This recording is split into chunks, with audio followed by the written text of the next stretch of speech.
Bem-vinda, bem-vindo a mais uma pílula de conhecimento do Núcleo IA.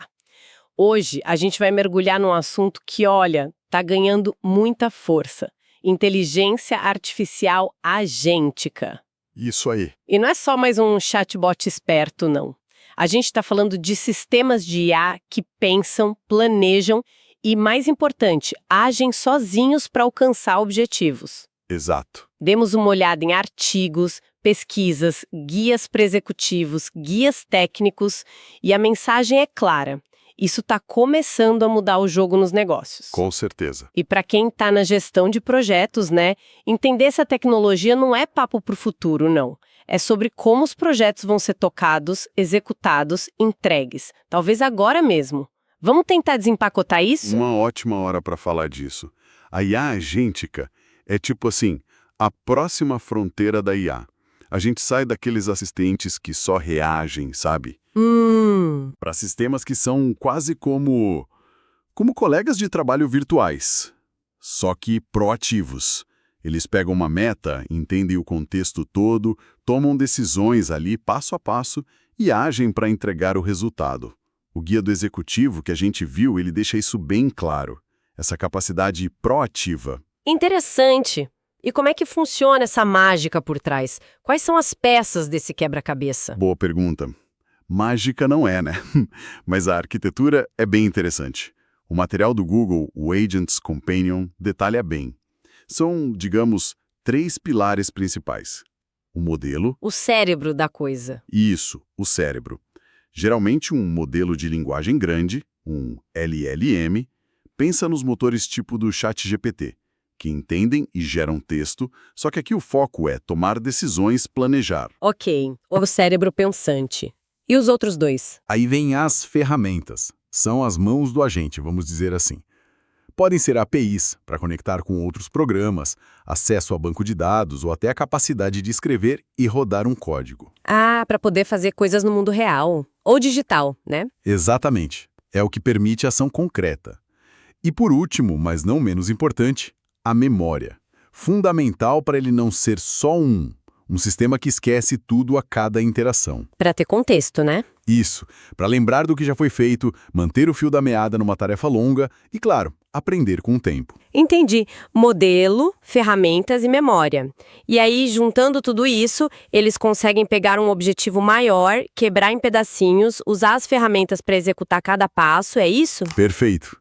É essa capacidade de planejar e executar de forma autônoma que define a IA agêntica. O guia do executivo também bate muito nessa tecla. E a velocidade com que está evoluindo parece absurda. A gente viu várias atualizações recentes nas fontes. O que te chamou mais atenção nisso tudo? Olha, a velocidade é de cair o queixo mesmo. Mas um tema que parece recorrente nessas atualizações é tentar tornar a criação e uso desses agentes mais fácil para todo mundo. Como assim mais fácil? Pode dar uns exemplos? Claro. Por exemplo, o Google AI Studio com aquele Vibe Coding. A ideia é você criar aplicativos só descrevendo a ideia em linguagem natural. Quase como conversar com a máquina. Uau! A Microsoft também, né? Turbinou o Copilot. Não só com aquele Researcher para fazer buscas mais profundas, mas permitindo criar apps e fluxos de trabalho dentro do Microsoft 365, também usando linguagem natural. E no mundo do código aberto? Também. A LangChain lançou um construtor de agentes que não precisa de código, o tal do no-code, lá no Lancsmith. Então, a mensagem que fica é: não precisa mais ser um expert em programação para começar a brincar ou até construir algo útil com agentes de IA. É bem por aí. A barreira técnica está caindo, e rápido. Isso joga pressão não mais em como construir a tecnologia base, mas em onde aplicar isso de forma inteligente. E o que isso significa para o gestor de projetos? Significa que a capacidade de prototipar, de testar ideias, de implementar soluções customizadas com IA, está ficando muito mais perto das equipes do dia a dia. Não fica mais restrito só àqueles times super especializados de P&D. Faz sentido. E além dessa democratização, vamos dizer assim, alguma outra tendência forte que você notou nessas atualizações? A outra ponta é a potência bruta e a especialização. A gente viu a Hugging Face lançando aquele guia gigante para construir LLMs. Mostra como a coisa está ficando sofisticada, né? E, ao mesmo tempo, surgem modelos super rápidos para tarefas bem específicas. Aquele SWE.5 para gerar código, por exemplo. Ou seja, tem ferramenta mais fácil de usar e ferramenta mais poderosa chegando junto. E a gente não pode esquecer daquela mudança na OpenAI, né? Virando uma empresa com fins lucrativos, a Microsoft ali com uma participação importante. Isso meio que sinaliza quem são os gigantes que vão ditar o ritmo daqui para frente, não acha? Sem dúvida. Essa consolidação, esses movimentos estratégicos das Big Techs, indicam que a IA agêntica está saindo do laboratório e entrando pesado no mundo corporativo. É para valer. Ok, a tecnologia está voando, as ferramentas ficando mais acessíveis, mas vamos falar de valor concreto? Onde que isso realmente impacta o negócio? Onde o gestor de projetos pode sentir o benefício na prática? O valor já está aparecendo sim, e as fontes trazem exemplos bem legais. O guia do executivo que a gente mencionou, ele agrupa isso em 3 grandes áreas. A primeira, impulso na produtividade. O clássico, né? Automatizar a tarefa repetitiva. Exato. Mas olha o nível. A Amazon usou IA gênica para modernizar código antigo, legado. Economizaram o equivalente a 4.500 anos de trabalho de desenvolvedor. 4.500 anos. Nossa, isso não é ganho marginal, é outra escala. Totalmente. É transformador. A segunda área é operações aprimoradas. Agentes gerenciando o fluxo de trabalho bem complexos. Tipo o quê? A Rocket Companies, por exemplo, criaram um sistema de suporte com agentes que fuçam em volumes gigantescos de dados financeiros para dar recomendação de hipoteca personalizada quase em tempo real. Ah, então melhora a eficiência interna e a experiência do cliente lá na ponta. Exato. E a terceira área é a aceleração da inovação e pesquisa. Como assim? Agentes que varrem montanhas de dados atrás de insights, de padrões escondidos. A Genentech usa isso para automatizar a busca em artigos científicos. Libera os cientistas para focarem no que importa, descobrir novos medicamentos. Imagina o potencial disso para P&D em qualquer setor. Esses exemplos são fortes mesmo. Mas e as pesquisas mais amplas, elas confirmam esse ROI?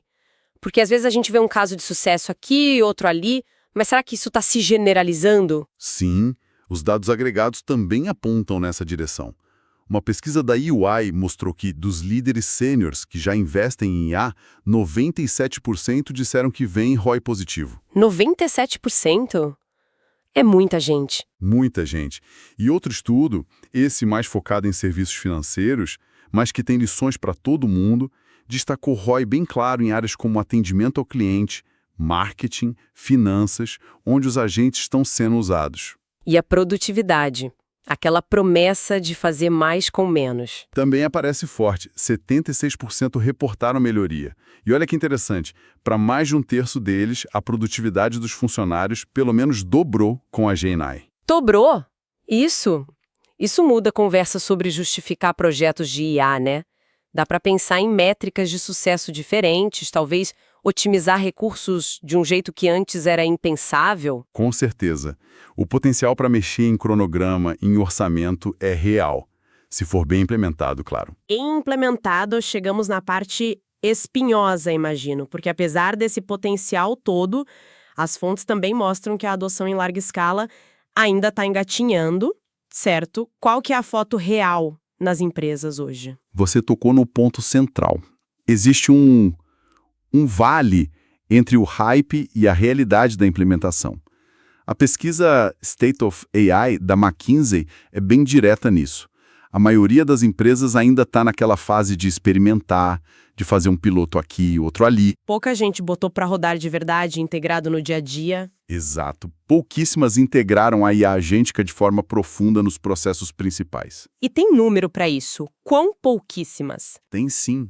A própria McKinsey diz que só uns 23% estão escalando sistemas de IA agêntica, e geralmente só numa ou 2 áreas da empresa, não de forma ampla. Outra pesquisa da EY aponta na mesma direção. Só 14% implementaram totalmente, apesar de 1/3 já ter começado alguma coisa. O caminho do laboratório para a produção em escala é longo. E o que está segurando essa galera? Quais são as pedras no sapato que os gestores de projeto precisam ficar de olho? São várias. E elas aparecem de novo e de novo nas fontes. Lá no topo, quase sempre, preocupações com cibersegurança e privacidade de dados. O pessoal da UI e do estúdio de ROI em FS destacam isso. É natural, né? Você está dando mais autonomia para a IA. Dá um frio na espinha, né? E que mais? O medo de substituir empregos. Isso é um fator cultural de gestão da mudança bem pesado, citado por 64% dos líderes na pesquisa da UI como uma barreira. A parte humana da coisa. Exato. E aí tem um lado técnico. A falta de infraestrutura de dados AI-ready é um gargalo gigantesco. A McKinsey fala muito disso, o guia do executivo também. Muitas empresas simplesmente não têm os dados organizados, acessíveis, com qualidade para alimentar esses agentes direito. Sem combustível, o motor não roda, né? É isso. E, claro, a necessidade de requalificar o pessoal é massiva. Todo mundo precisa entender um pouco mais de IA, desenvolver novas habilidades. A McKinsey também bate nessa tecla. Entendi. Então é segurança, pessoas, dados e capacitação. São desafios que a gente já conhece de outras tecnologias, mas parece que com o IA eles ficam amplificados. Para um gestor de projetos passar batido por isso, é pedir para dar errado. Totalmente. O planejamento tem que ir além da tecnologia em si. Tem que pensar no risco, na comunicação para alinhar a expectativa e garantir que a base de dados, segurança, pessoas, está minimamente pronta para receber a novidade. Falando em estar pronto, um conceito que apareceu bastante nas fontes, especialmente da McKinsey, foi essa ideia de se tornar uma empresa AI-centric. O que isso quer dizer na prática, além de só usar mais IA? A AI-centric é uma mudança a mais, mas fundamental. É repensar o negócio em torno da IA. Não é só pegar a IA para automatizar o que você já faz hoje. É criar produtos novos, serviços diferentes, modelos de operar que só são possíveis por causa da IA. E como isso bate no dia a dia da gestão de projetos? Bate forte. Primeiro no desenvolvimento de produtos. A IA não pode ser um enfeite colocado no final. Tem que estar integrada desde o comecinho do ciclo de vida, da ideia até a operação. Os processos de desenvolvimento precisam mudar. A McKinsey detalha isso bem. Processos mais sistemáticos para IA? Isso, segundo, nas operações internas. A automação com IA sai só do back-office e vai para vendas, para suporte. Isso exige projetos de integração mais complexos. E terceiro, talvez o mais cabeludo, a tal da infraestrutura AI-ready. Você já tinha mencionado isso como barreira. O que compõe essa infraestrutura? É só jogar os dados na nuvem e pronto? Quem dera! Vai muito além. Precisa ter dados unificados, bem governados, segurança pensada para IA, novas ferramentas de desenvolvimento e até operações específicas para ficar monitorando e gerenciando os agentes quando eles estiverem rodando, o tal do AgentOps, que o Google Companion e a McKinsey comentam. AgentOps. Tipo DevOps mais para agentes de IA? Exato. E a prontidão dos dados, né? Isso é um mantra. Aparece em todo lugar. UI, guia do executivo. Sem dado bom e acessível, o agente mais inteligente do mundo não faz milagre. E a parte humana dessa transformação AI-centric? Como fica? É a chave. Requalificar e reorganizar os times. A gente precisa de mais gente com fluência em IA, que entenda como usar, como interagir. Surgem funções novas. Treinador de agente, engenheiro de prompt. E até os gestores, né? Vão ter que aprender a liderar times que misturam gente e IA. As estruturas das empresas podem até ficar mais achatadas, mais ágeis. A McKinsey e o Guia Executivo sugerem isso. Então, gerenciar projetos nesse cenário AI-centric exige metodologia nova, talvez mais ágil ainda, um foco gigante na colaboração homem-máquina e um entendimento técnico maior da infra, das novas competências do time. É uma bela mudança para o papel do GP, hein? É uma adaptação e tanto, sem dúvida. E falando em adaptação, como fica a grana? Como as empresas vão pagar por essas soluções de IA agêntica?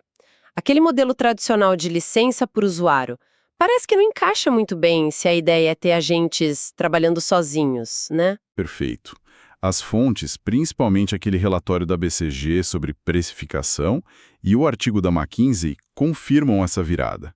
A gente está saindo do modelo por cadeira, por usuário, seat-based, para modelos baseados em consumo ou, no mundo ideal, no valor que é entregue. E o que o cliente está disposto a pagar mais caro? O que define esse valor para ele? O relatório da BCG foi bem direto nisso.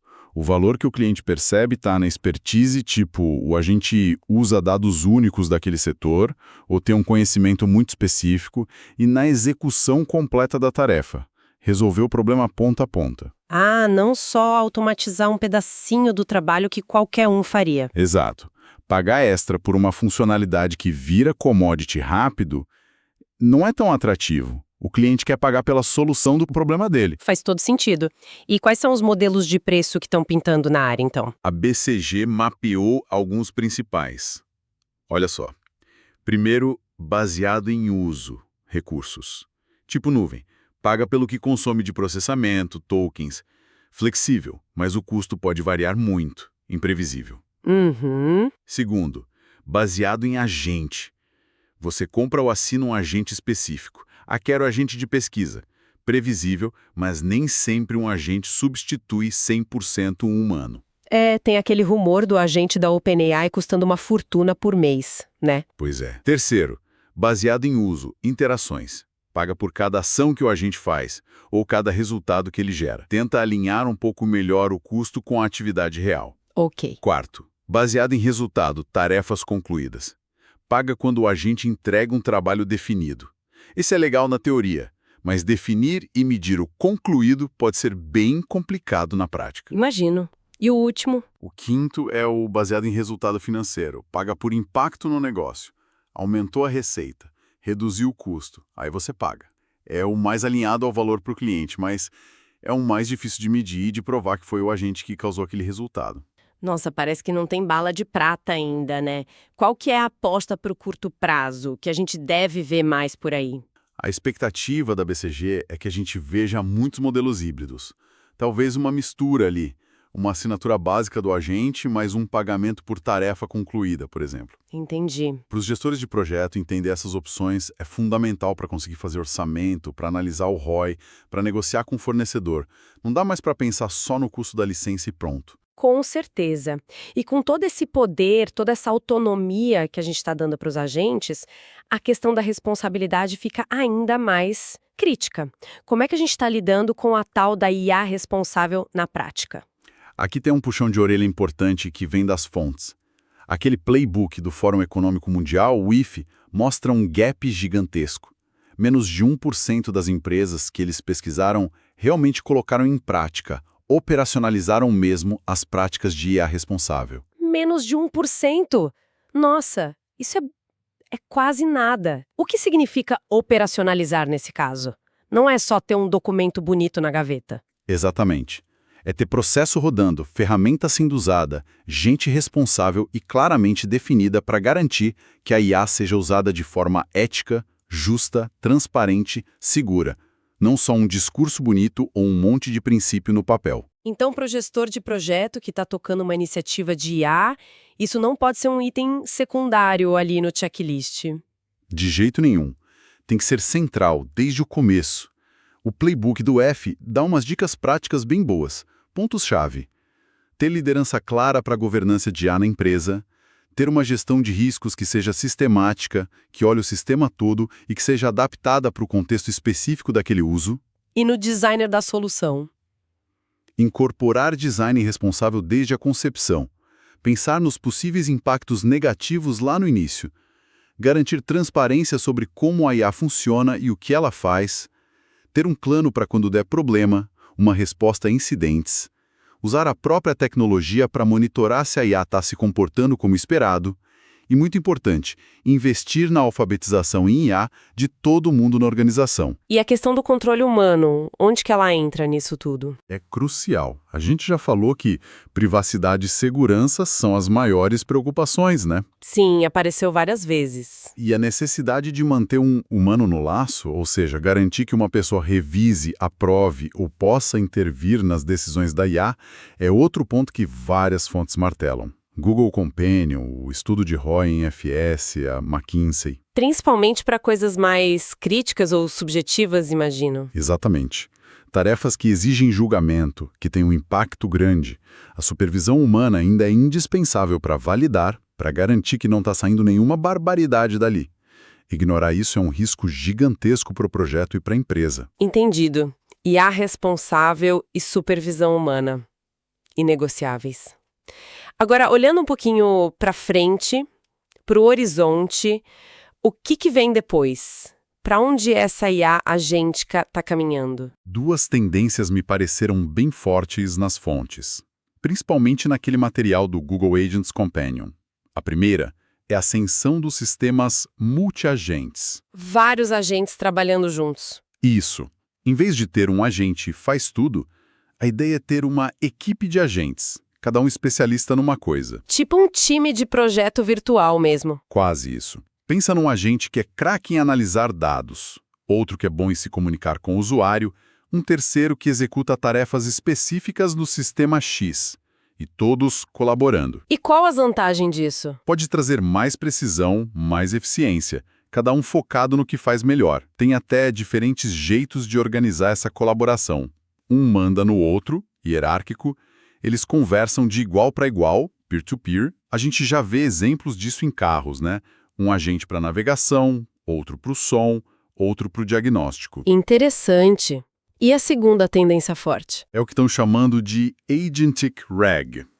A gente já ouve falar de RAG, Retrieval Augmented Generation, que é basicamente conectar os LLMs com bases de dados, para eles darem respostas melhores, baseadas em fatos. Certo, para não inventar coisa. Exato.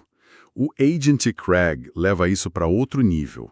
O agente que busca informação, o retriever, não faz só uma busca simples. Ele raciocina sobre a pergunta, quebra ela em partes menores se precisar, busca em várias fontes diferentes, refina a busca. Ele é ativo no processo de encontrar melhor informação. Ah, então ele não só busca, ele pensa sobre como buscar. Isso. E até valida a informação encontrada. A promessa é ter respostas muito mais precisas, mais confiáveis e até mais explicáveis, principalmente para aquelas perguntas cabeludas que exigem buscar conhecimento em vários lugares. Isso só é muito útil para pesquisa, para análise, e eu achei curiosa uma ideia que veio do Google Companion de tratar os agentes como se fossem contratados, definir a tarefa deles com um contrato bem detalhado. Isso parece útil para a gente, gestor de projetos, né? Para amarrar bem o escopo, as expectativas. Sem dúvida. Formalizar o que se espera do agente, quais os resultados, qual o escopo, quais as métricas, pode ser uma forma bem eficaz de gerenciar esses sistemas que vão ficando mais complexos. Ajuda a garantir que ele vai entregar o que a gente precisa. Então, o futuro que está se desenhando é de mais complexidade, sim, com múltiplos agentes, agentes que raciocinam sobre a informação, mas também de capacidades muito, muito mais sofisticadas.